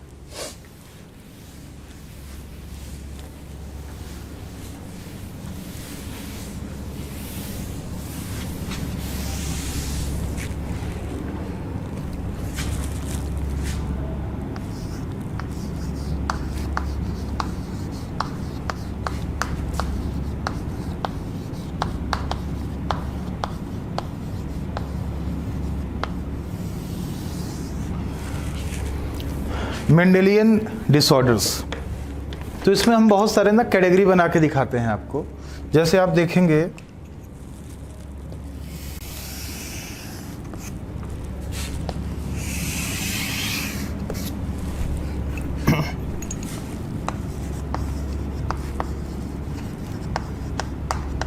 टू कैटेगरीज, एक है ऑटोसोमल। अच्छा, एक चीज़ आप लोग ध्यान देना, जैसे हमने लिखा है मेंडेलियन डिसऑर्डर्स, ये जरूरी नहीं है कि कोई वो डिसऑर्डर ही होगा बच्चों, ध्यान देना, जरूरी नहीं है कि वो कोई बीमारी ही होगा, कोई जेनेटिक डिफेक्ट ही होगा, कोई डिसऑर्डर ही होगा, वो कोई एक नॉर्मल ट्रेट भी हो सकता है। तो इसलिए हम यहाँ पे लिख देते हैं डिसऑर्डर्स या ट्रेट्स। अब जैसे ये ईयर लोब का फ्री होना या अटैच होना, हेयर का कर्ली होना या स्ट्रेट होना, गाल में डिम्पल्स निकलना या नॉर्मल होना, तो ये कोई डिसऑर्डर थोड़ी ना है, इसको हम एक सिंपली एक ट्रेट बोल देंगे। जरूरी नहीं कि वो कोई डिसऑर्डर ही होगा, लेकिन क्योंकि इन सब कैरेक्टर को जीन कंट्रोल करता है, इसलिए यहाँ पे हम आपको डिसऑर्डर में दिखा रहे हैं, इसमें दिखा रहे हैं, मेंडेलियन कैरेक्टर में दिखा रहे हैं, क्योंकि इनका जो इनहेरिटेंस पैटर्न है वो मेंडल के कंसेप्ट के अकॉर्डिंग हो रहा है ना। याद है आपको याद होगा, हम स्टार्टिंग में बोले थे Mendelian characters were monogenic and diallelic. Mendel साहब ने जितने भी कैरेक्टर का स्टडी किया था, हर एक कैरेक्टर के पीछे एक जीन था और 2 एलील था, याद है ना। एक से अधिक जीन हुआ तो वो पॉलीजेनिक हो गया, 2 से अधिक एलील हो गया तो मल्टीपल एलील हो गया, जो कि दोनों मेंडल के कंसेप्ट का क्या था, पोस्ट मेंडेलियन कंसेप्ट था, एक्सेप्शंस था। तो ऑटोसोमल और sex linked, autosomal and sex linked. तो बेटा आप इन दोनों का मतलब समझिए, ऑटोसोमल ट्रेट्स या डिसऑर्डर्स और सेक्स लिंक्ड डिसऑर्डर्स, आप इनका मतलब ज़रा समझिए। ऑटोसोमल का मतलब क्या है? ऑटोसोमल का मतलब ये है, आपको पता है ह्यूमन में ना स्टार्टिंग के 22 पेयर क्या है, ऑटोसोम है। जो 23वां पेयर होता है वो सेक्स क्रोमोसोम होता है, एलोसोम या सेक्स क्रोमोसोम होता है। तो ऑटोसोमल का मतलब ये है कि जो डिजीज हुआ है, जो डिजीज हो रहा है, या जिस डिसऑर्डर की हम बात कर रहे हैं, वो एक ऐसे जीन में म्यूटेशन होने की वजह से हुआ है जो ऑटोसोम पे बैठा था, वो ऐसे क्रोमोसोम पे बैठा था जो ऑटोसोमल था। तो हम वही बता रहे हैं आपको। तो यहाँ पे आप देखिए, defected gene located on autosome. ध्यान देना बेटा, जो ऑटोसोमल डिसऑर्डर है उसमें जो डिफेक्टेड जीन है, जिस जीन में म्यूटेशन होने की वजह से डिसऑर्डर हुआ है, वो जीन ऑटोसोम पे बैठा था, इसलिए हमने बोल दिया यहाँ पे ऑटोसोमल डिसऑर्डर। और यहाँ के केस में आप देखेंगे defected gene located on sex chromosome. ध्यान देना, एलोसोम पे बैठा है, सेक्स क्रोमोसोम पे बैठा है। अब सेक्स क्रोमोसोम पे एक्स क्रोमोसोम भी हो सकता है, वाई क्रोमोसोम भी हो सकता है। तो एक्स पे है तो एक्स लिंक्ड, वाई पे है तो वाई लिंक्ड, दोनों क्या है, सेक्स लिंक्ड है। तो सेक्स क्रोमोसोम मतलब आप देखेंगे एक्स लिंक्ड या फिर वाई लिंक्ड। ध्यान देना, मतलब जो डिफेक्टेड जीन है वो सेक्स क्रोमोसोम पे बैठा है, या तो एक्स क्रोमोसोम पे बैठा है या फिर वाई क्रोमोसोम पे बैठा है। अगर यहाँ पे नहीं है तो ऑटोसोम पे बैठा होगा। अब देखना है आपको, और एक चीज हम और भी बता दें बेटा, अगर ऑटोसोम पे है, ध्यान से सुनना आप लोग, अगर ऑटोसोम पे बैठा है तो हम male female, mother father, parents, इनका सिंबल हम एक्स एक्स या एक्स वाई से नहीं दिखाएंगे। जो मेल है उसको एक्स वाई, फीमेल को एक्स एक्स से हम नहीं दिखाएंगे। यहाँ पे हम ये 3 सिंबल लेंगे, ध्यान देना। ये ले लो आप, ये ले लो या ये ले लो, आप इसको लेना ना। ये प्योर डोमिनेंट है, ये हाइब्रिड डोमिनेंट है, ये रिसेसिव है। सिंबल हमको ये वाला लेना है। और अगर सेक्स लिंक्ड है तो हम यहाँ पे आप देखोगे ना, ये सिंबल हम लेंगे फीमेल के लिए, और मेल के लिए हम ये लेंगे। याद रखना है, अगर सेक्स लिंक्ड है तो फीमेल के लिए हम ऐसे दिखाएंगे, मेल को हम ऐसे दिखाएंगे। और अगर ऑटोसोमल है तो हम इस तरीके से 3 कॉम्बिनेशन हम ले सकते हैं जीन का, बाकी क्रोमोसोम का। बाकी इसके ऊपर हम जीन बिठा देंगे ना, इसके ऊपर हम दिखा देंगे कि वो एक्स पे बैठा है, वाई पे बैठा है, कहाँ पे बैठा है, हम उसको दिखा देंगे। फिर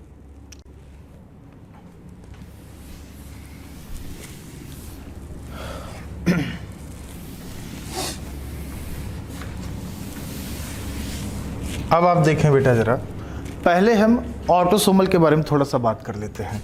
ये जो ऑटोसोमल है ये फर्दर 2 टाइप्स, हम इसको फर्दर 2 प्रकार का दिखा देते हैं। 2 टाइप्स, एक है autosomal dominant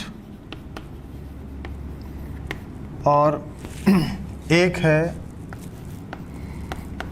autosomal recessive. Autosomal dominant and autosomal recessive, तो हम यहाँ पे 2 दिखा रहे हैं आपको।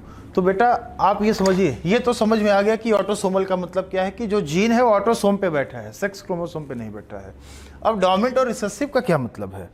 डोमिनेंट और रिसेसिव का मतलब ये है, अगर हम बोल दें कि कोई डिसऑर्डर ऑटोसोमल डोमिनेंट है, मतलब जो डिफेक्टेड जीन है ऑटोसोम पे बैठा है और वो डोमिनेंट कंडीशन में ही एक्सप्रेस करेगा। मतलब जिस पर्सन का जीनोटाइप डोमिनेंट होगा उसको डिजीज हो जाएगा, वो डिफेक्टेड हो जाएगा। और जिसका जीनोटाइप रिसेसिव रहा होगा ना, उसको डिजीज नहीं होगा, अगर वो डिसऑर्डर ऑटोसोमल डोमिनेंट है तब। तो आप देखिए जरा, ध्यान देना, ऑटोसोमल डोमिनेंट का मतलब ये है कि जिस पर्सन का जीनोटाइप डोमिनेंट होगा वही अफेक्टेड होगा। The persons having dominant genotypes उस पर्टिकुलर ट्रेट के लिए, कैरेक्टर के लिए, विल बी अफेक्टेड। अफेक्टेड का मतलब होता है डिजीज्ड, अफेक्टेड का मतलब है डिजीज्ड। और जिसका रिसेसिव जीनोटाइप होगा वो नॉर्मल होगा। ध्यान देना, यहां के केस में जिसका जीनोटाइप रिसेसिव होगा, रिसेसिव जीनोटाइप वाला जो होगा ना वो नॉर्मल होगा। और यहां के केस में देखेंगे जिस पर्सन का जीनोटाइप रिसेसिव होगा, रिसेसिव वाला यहाँ पे डिजीज्ड होगा, और जिसका जीनोटाइप डोमिनेंट होगा वो नॉर्मल होगा, अनअफेक्टेड होगा। नॉर्मल का मतलब अनअफेक्टेड, उसको कोई डिसऑर्डर नहीं है। तो आप देखिए, हम कॉम्बिनेशन बना के दिखा देते हैं। एक चीज़ आपको याद रखना है, ये जो मेंडेलियन डिसऑर्डर है, मेंडेलियन ट्रेट है, ये आपको अच्छे से समझना है।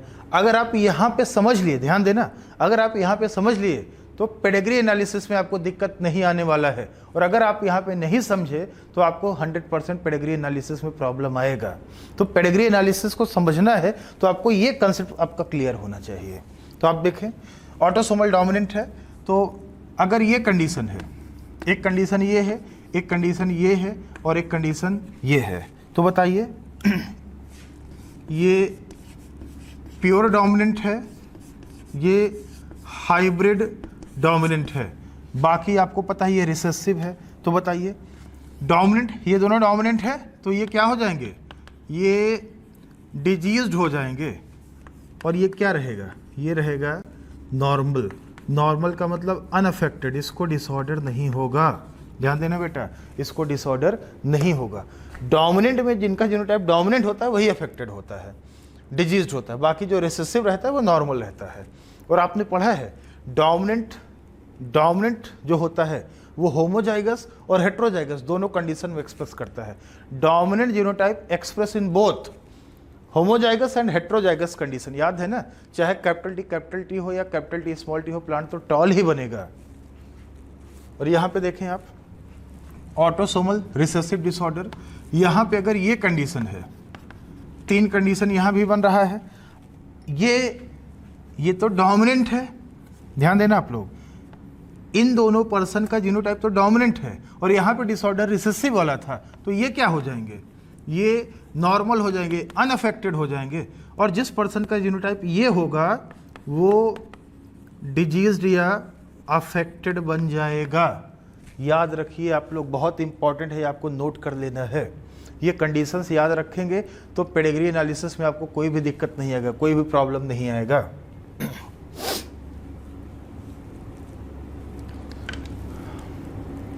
आपने नोट कर लिया होगा,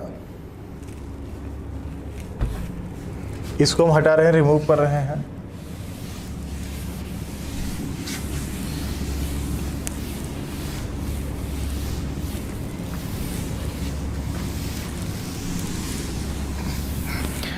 हम ये ऑटोसोमल डोमिनेंट और ऑटोसोमल रिसेसिव इन दोनों के बारे में हम बात कर लेते हैं बच्चों, फिर ये सेक्स लिंक्ड वाला जो है ना, ये अलग से हम करवा देंगे। पहले हम ऑटोसोमल के बारे में बात कर लेते हैं, फिर हम सेक्स लिंक्ड वाले के बारे में बात कर लेंगे।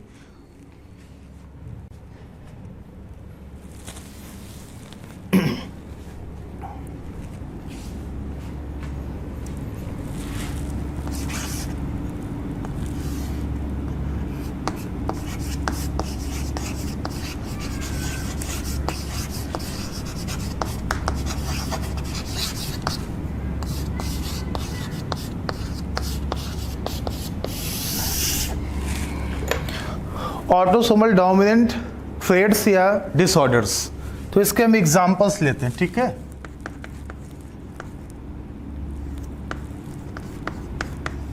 एग्जांपल्स, बहुत सारे एग्जांपल्स हम आपको यहाँ पे बताने वाले हैं। जैसे आप देखेंगे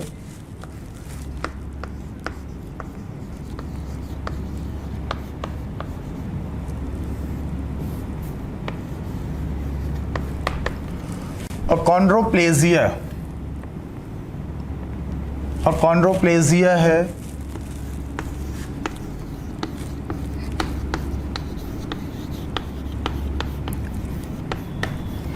ब्रैकिडेक्टाइली है,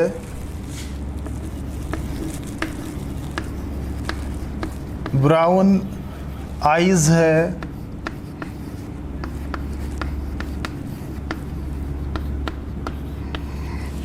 कर्ली हेयर्स है,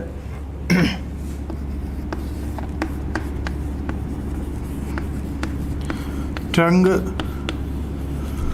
रोलर्स है,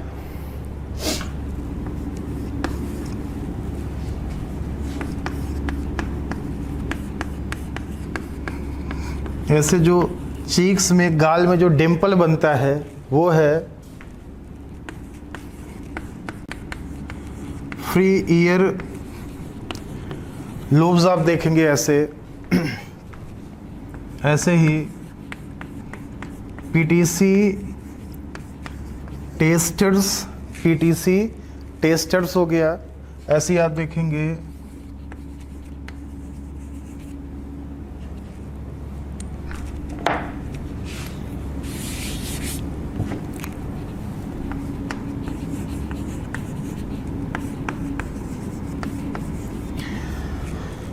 विडो पीक होता है, ऐसे 9th आप देखेंगे मायोटोनिक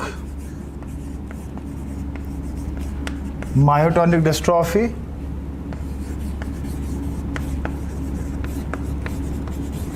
मायोटोनिक डिस्ट्रॉफी। ऐसे 1-2 नाम आपको हम और बता देते हैं। Marfan syndrome.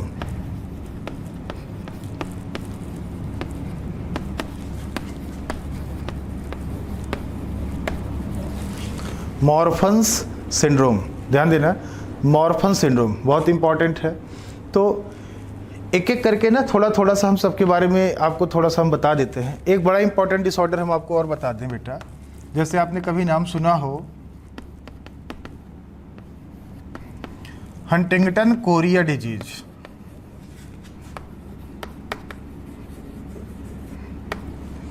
Huntington Korea disease, तो एक एक के बारे में ना हम आपको थोड़ा थोड़ा सा बताते जाते हैं। तो हमने बता दिया कि ये सब जो ट्रेट या डिसऑर्डर है, जिस पर्सन का जीनोटाइप कैपिटल ए होगा या कैपिटल टी स्मॉल टी होगा, उसको ये डिफेक्ट या ट्रेट उसमें दिखाई देंगे। और जिसका स्मॉल ए हो ना, वो नॉर्मल होगा, अनअफेक्टेड होगा, इन ये सारी चीज़ उसमें नहीं होंगी। तो आप देखें ज़रा, सबसे पहले जैसे हम बात करते हैं अकॉन्ड्रोप्लेजिया के बारे में, ठीक है। अकॉन्ड्रोप्लेजिया जो होता है, इसमें आप देखेंगे शॉर्टनिंग होता है, shortening of fingers and shortening of limbs. जो लिम्स होते हैं बेटा, ध्यान देना, जो लिम्स हैं ना वो बहुत छोटे हो जाते हैं, छोटे छोटे हो जाते हैं। आप देखेंगे जैसे लेग्स है, आर्म्स है, ये सब बहुत छोटे छोटे हो जाते हैं, ये बहुत शॉर्ट हो जाते हैं। और जो ब्रैकिडेक्टाइली है, इसमें आप देखेंगे जो फिंगर्स होता है, जो टो होता है, टो वो सब बड़ा छोटा हो जाता है। तो आप यहाँ पे देखेंगे shortening of fingers and toes, ये सब छोटा होता जाता है। और यहाँ के केस में ना लिम्स छोटे हो जाते हैं, जिसकी वजह से आप देखेंगे ना ड्वार्फिज्म अपीयर हो सकता है, ड्वार्फिज्म। बाकी ब्लू आइज, जिसके आँखों का कलर ब्लू है, ध्यान देना, वो डोमिनेंट होता है बेटा। कर्ली हेयर्स, जिसके बाल ना घुघराले होते हैं, कर्ली होते हैं, वो डोमिनेंट होता है। टंग रोलर्स, जो अपनी जीभ को ना रोल कर लेते हैं, वो डोमिनेंट होते हैं। और डिम्पल चीक्स, डिम्पल होता है ना, वो डोमिनेंट है। फ्री ईयर लोब्स, ज़्यादातर लोगों का ईयर लोब जो होता है ना वो फ्री रहता है, कुछ लोगों का ही अटैच रहता है, फ्यूज रहता है, तो फ्री वाला डोमिनेंट है। पीटीसी टेस्टर्स, ध्यान देना, पीटीसी टेस्टर्स। पीटीसी क्या हम आपको बता दें, पीटीसी जो होता है ये फेनाइल थायोकार्बामाइड, ध्यान देना, phenyl thiocarbamide. PTC is a chemical. Phenyl thiocarbamide जो होता है केमिकल होता है, और इसका जो टेस्टिंग एबिलिटी है कंट्रोल बाई टी जीन। एक जीन होता है T gene, T hot test, ये जीन इसके टेस्टिंग एबिलिटी को कंट्रोल करता है। फेनाइल थायोकार्बामाइड, पीटीसी क्या है फिर से सुन लीजिए, पीटीसी एक केमिकल होता है, फेनाइल थायोकार्बामाइड। आप देखेंगे ना, जैसे मान लीजिए 10 लोग हैं, 10 लोगों को आप ये केमिकल थोड़ा सा उनके जीभ के ऊपर रख दीजिए, तो कुछ लोगों को इसका टेस्ट बड़ा कड़वा लगेगा, बिटर लगेगा, और कुछ लोगों को तो इसका टेस्ट बिल्कुल पता ही नहीं चलेगा। तो जिनको इनका टेस्ट पता ही नहीं लगा वो नॉन टेस्टर थे, और जिनको ये बड़ा कड़वा लगा, जिस पर्सन को ये मतलब टेस्ट पता चल गया, वो पीटीसी टेस्टर थे, और जिनको पता नहीं चला वो नॉन टेस्टर थे। इसका मतलब जो टेस्टर थे ना, उनमें ये जीन डोमिनेंट रहा होगा, कैपिटल टी के फॉर्म में रहा होगा, और जिनको पता नहीं चला वो स्मॉल टी के फॉर्म में था। तो बताइए, कैपिटल टी स्मॉल टी, या आप ऐसे ले लो कैपिटल ए स्मॉल ए, वो टेस्टर है। स्मॉल ए वाला या स्मॉल टी वाला क्या होगा, नॉन टेस्टर होगा ना। तो it's testing ability controlled by T gene. Phenyl thiocarbamide जो होता है केमिकल है, कुछ लोगों को इसका टेस्ट नहीं पता चलता, वो नॉन टेस्टर होते हैं, और ज़्यादातर लोग इसको टेस्ट कर सकते हैं, इसका बड़ा बिटर टेस्ट होता है, वो टेस्टर्स होते हैं। ये विडो पीक क्या होता है, विडो पीक का मतलब होता है, इसको हम हटा रहे हैं, विडो पीक का मतलब होता है V shaped hair growth pattern. जैसे आप देखते हैं ना, कई लोगों का हेयर स्टाइल जो होता है वी के आकार में होता है, वी शेप्ड, तो उसको हम बोलते हैं विडो पीक बोलते हैं। एक होता है मायोटोनिक डिस्ट्रॉफी। मायोटोनिक डिस्ट्रॉफी जो होता है, यहाँ पे आप देखेंगे डीजनरेशन हो जाता है, डीजनरेशन ऑफ मसल सेल्स अकर। जो मसल्स होते हैं ना बहुत ही कमज़ोर हो जाते हैं, वीक हो जाते हैं, डीजनरेट हो जाते हैं, ये मायोटोनिक डिस्ट्रॉफी है। बेटा ध्यान देना, मायोटोनिक डिस्ट्रॉफी अलग है, मस्कुलर डिस्ट्रॉफी अलग है। मायोटोनिक डिस्ट्रॉफी ऑटोसोमल डोमिनेंट होता है और मस्कुलर डिस्ट्रॉफी जो होता है वो एक्स लिंक्ड रिसेसिव होता है, आगे हम बात करेंगे ना। तो ये डीजनरेट कर जाता है, डीजनरेशन ऑफ मसल सेल्स अकर। बाकी ये दो बच्चा हुआ हम बता दें आपको, मॉर्फन सिंड्रोम।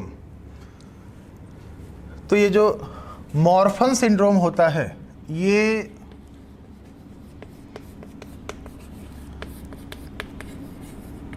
कनेक्टिव टिश्यू का डिसऑर्डर है।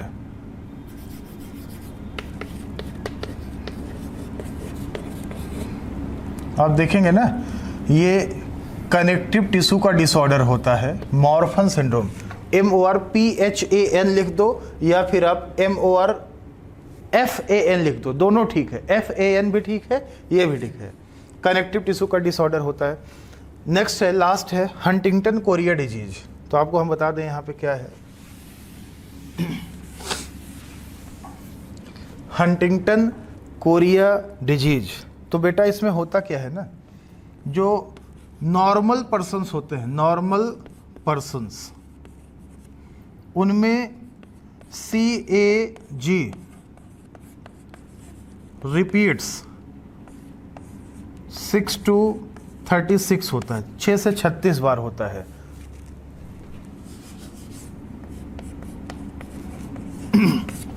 फिर से सुन लेना, जो हंटिंगटन कोरिया डिजीज होता है ये एक टाइप का ना, ये नर्वस सिस्टम को अफेक्ट करने वाला डिसऑर्डर होता है, न्यूरोनल डिसऑर्डर होता है, ब्रेन का डिसऑर्डर है। ये नर्व सेल्स को डैमेज करता है, अफेक्ट करता है।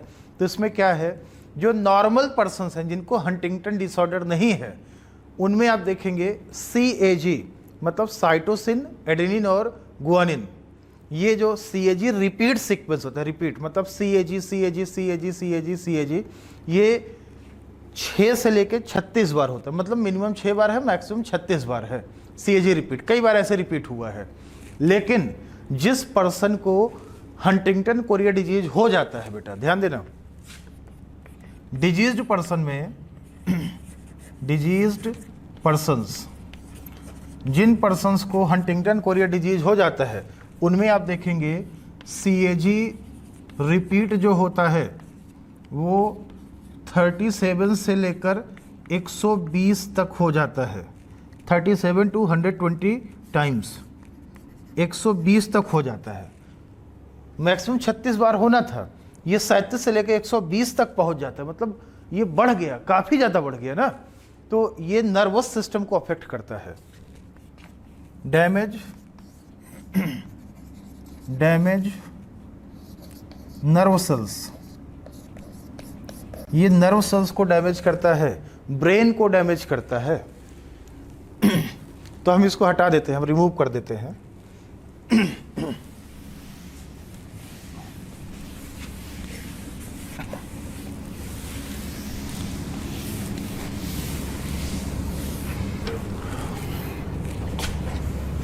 दूसरा केस हम दिखा देते हैं।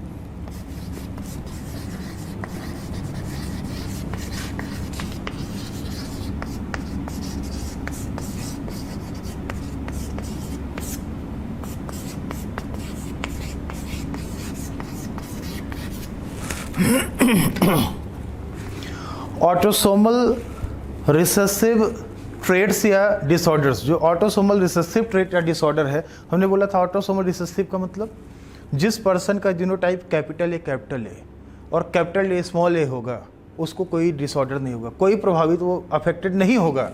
और जिसका जीनोटाइप स्मॉल ए है वो रिसेसिव है ना, उसको डिसऑर्डर हो जाएगा। डोमिनेंट वाला होमोजाइगस हेटेरोजाइगस दोनों हो सकता है, उसको अफेक्टेड नहीं होगा, कोई भी प्रभाव नहीं पड़ेगा। लेकिन जो रिसेसिव वाला होगा वो अफेक्टेड होगा in the case of recessive disorders. तो आप देखें जरा यहाँ पे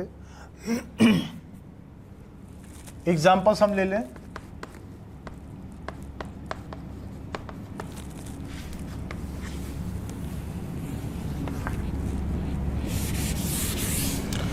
अब बेटा यहाँ के केस में ना बहुत सारे जो एग्जाम्पल्स हैं वो तो यहीं से हमको मिल गए, बहुत सारे एग्जाम्पल्स तो हमको यहीं पे मिल गए। जैसे आप देखिए, जैसे इधर ब्राउन आइज था ना, तो यहाँ पे ब्लू आइज हो गया।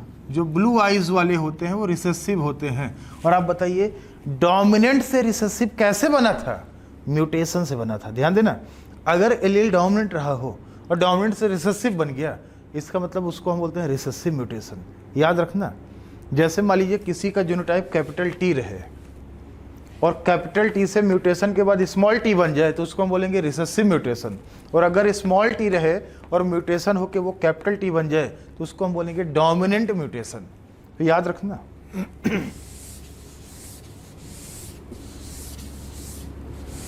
तो म्यूटेशन से ना जेनेटिक डिफेक्ट भी हो सकता है, बीमारी भी हो सकता है, डिसऑर्डर भी आ सकता है। तो आप देख रहे हैं ये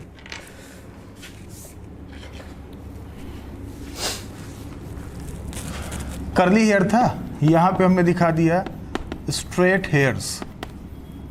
जिनका हेयर स्ट्रेट होता है ना वो रिसेसिव होते हैं। मतलब कैरेक्टर को कंट्रोल करने वाला जीन ऑटोसोम पे बैठा था और रिसेसिव था, इसलिए उनका हेयर स्ट्रेट था। ऐसे आप देखेंगे टंग, इधर रोलर था, इधर क्या कर दो नॉन रोलर्स, जो रोल नहीं कर पाते हैं। डिम्पल था ना, नॉर्मल,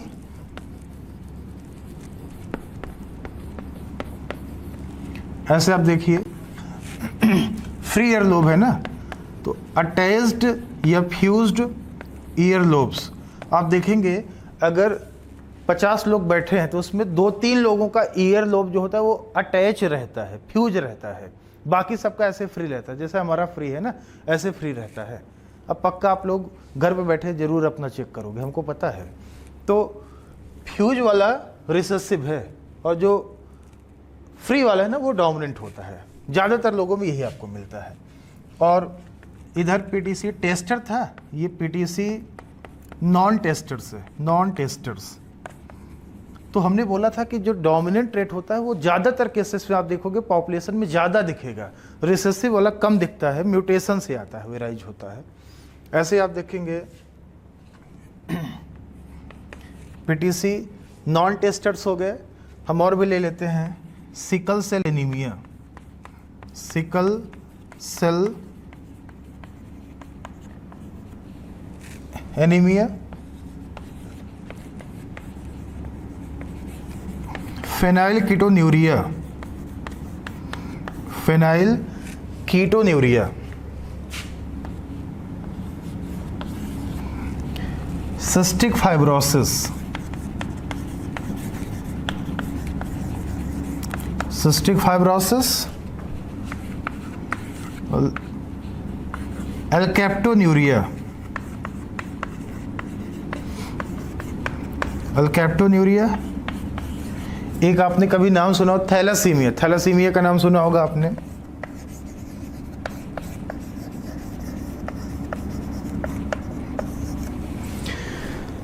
थैलासीमिया। तो इधर वाले जितने भी हमने लिखे हैं बेटा, ये सब ऑटोसोमल डोमिनेंट थे और इधर वाले ना ऑटोसोमल रिसेसिव हैं। एक दो हम आपको और बता देते हैं, यहाँ पे जगह नहीं है तो यहाँ पे हम लिख देते हैं। आपने नाम सुना होगा कभी टे सैक डिजीज, ध्यान देना, टे सैक डिजीज। एक होता है एल्बिनिज्म, एल्बिनिज्म, एल्बिनिज्म। तो बेटा आप लोग ध्यान देना, हम जैसे ये सिकल सेल एनीमिया हो गया, फेनाइल कीटोन्यूरिया हो गया, थैलासीमिया हो गया और सिस्टिक फाइब्रोसिस हो गया, इन चारों के बारे में ना थोड़ा सा हम डिटेल में बात करेंगे। इन चारों के बारे में थोड़ा सा हम डिटेल में बात करेंगे। और ये सब बहुत छोटे छोटे हैं तो हम ऐसे नॉर्मली बता देते हैं आपको। ये सब तो हमने बता ही दिया, इन सब के बारे में हम डिटेल में बात करेंगे। इन चारों के बारे में ध्यान देना है, 1, 2, 3 और 4, इनके बारे में थोड़ा सा हम डिटेल में बात करेंगे। तो आप देखिए, जैसे ये हमने लिखा है एल्बिनिज्म, एल्बिनिज्म क्या हम आपको बता दें।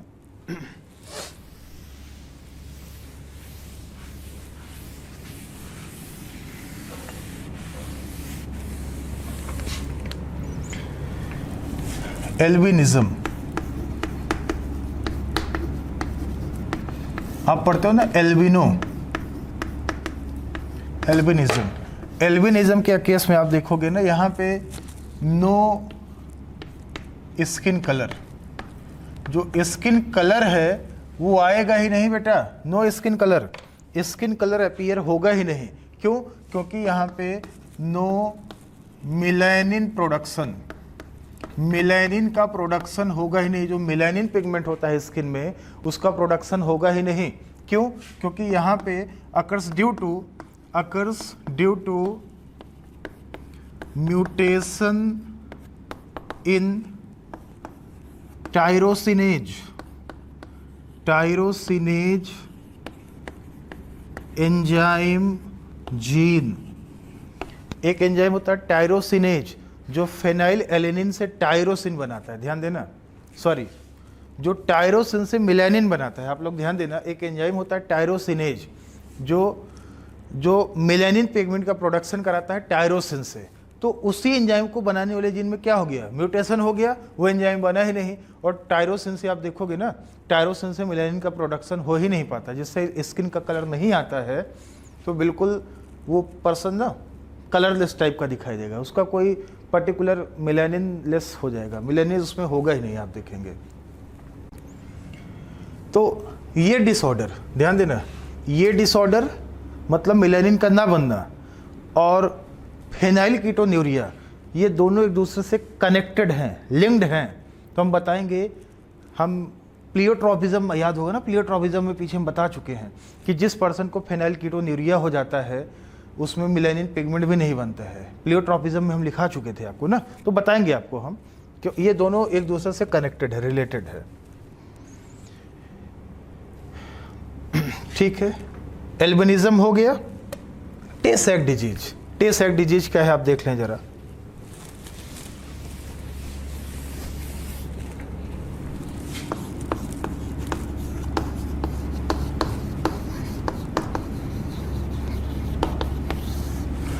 जो टे सैक डिजीज है ये भी एक ऑटोसोमल रिसेसिव डिसऑर्डर होता है।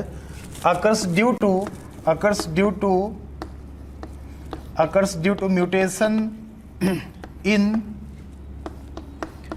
हेक्सोजामिनिडेज A enzyme coding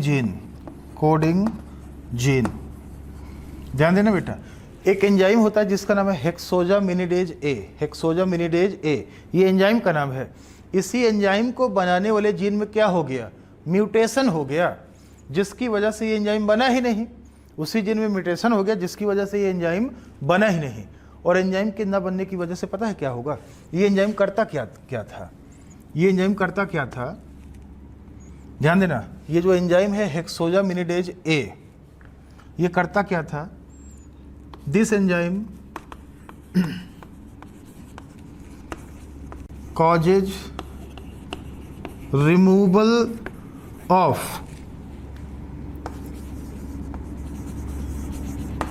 gangliosides, lipids, ये lipids है, causes removal of gangliosides from the brain cells, जो ब्रेन के सेल्स होते हैं, गैंग्लियंस वगैरह होते हैं ना, उनके ऊपर ये क्या करता है? लिपिड्स का एक्यूमुलेशन नहीं होने देता है। ये जो हेक्सोजामिनिडेज ए एंजाइम है, ये ब्रेन सेल्स जो होते हैं ना, गैंग्लियोसाइड्स वगैरह होते हैं ना, उनके ऊपर ये लिपिड्स वगैरह का डिपोजिशन, गैंग्लियोसाइड का डिपोजिशन नहीं होने देता है, उसको वहाँ से हटा देता है। लेकिन जिस पर्सन को टे सैक डिजीज हो जाता है बेटा, ध्यान देना, जिस पर्सन को टे सैक डिजीज हो जाता है ना, उसके ब्रेन सेल्स के ऊपर लिपिड्स का एक्यूमुलेशन होने लगता है, डिपोजिशन होने लगता है, जिसकी वजह से मेंटल रिटार्डेशन टाइप का भी हो जाता है इसमें। तो आप देखेंगे ना, deposition of lipids, gangliosides occur over brain cells, जिससे मेंटल रिटार्डेशन भी हो जाता है।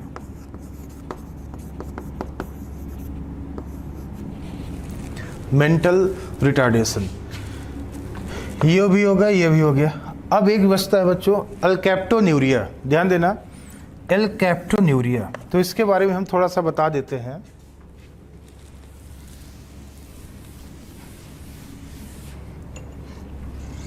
अल्कैप्टोन्यूरिया,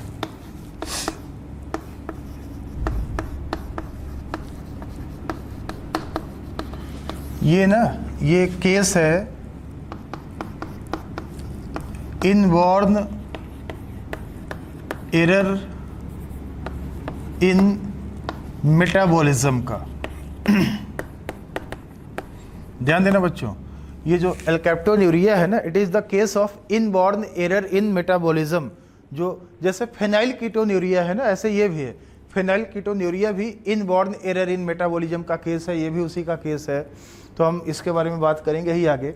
तो आप देखेंगे जो अल्कैप्टोन्यूरिया होता है, it is the case of inborn error in metabolism. Inborn error का मतलब ये है ना कि बाई बर्थ जो ऑफस्प्रिंग प्रोड्यूस होगा, उसमें किसी न किसी एंजाइम को बनाने वाले जीन में म्यूटेशन हुआ होगा। ध्यान देना, किसी न किसी एंजाइम को बनाने वाले जीन में म्यूटेशन हुआ होगा, जिससे जब एंजाइम नहीं बनेगा तो कोई ना कोई इसमें डिफेक्ट आएगा।